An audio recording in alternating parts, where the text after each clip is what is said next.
بسم اللہ الرحمن الرحیم۔ شروع اللہ کا نام لے کر جو بڑا مہربان نہایت رحم والا ہے۔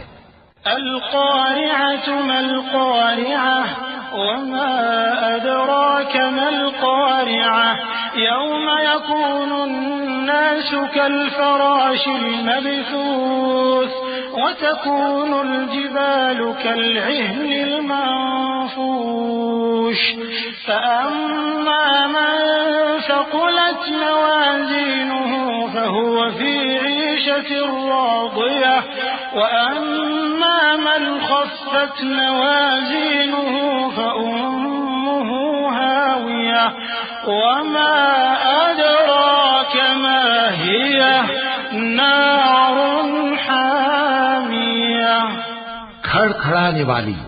کھڑکھڑانے والی کیا ہے، اور تم کیا جانو کہ کھڑکھڑانے والی کیا ہے؟ وہ قیامت ہے جس دن لوگ ایسے ہوں گے جیسے بکھرے ہوئے پروانے، اور پہاڑ ایسے ہو جائیں گے جیسے دھنکی ہوئی رنگ برنگی اون۔ اب جس کے اعمال کے وزن بھاری نکلیں گے وہ دل پسند عیش میں ہوگا، اور جس کے وزن ہلکے نکلیں گے اس کا ٹھکانہ ہاویہ ہے۔ اور تم کیا سمجھے کہ ہاویہ کیا چیز ہے؟ وہ دہکتی ہوئی آگ ہے۔ صدق اللہ العظیم۔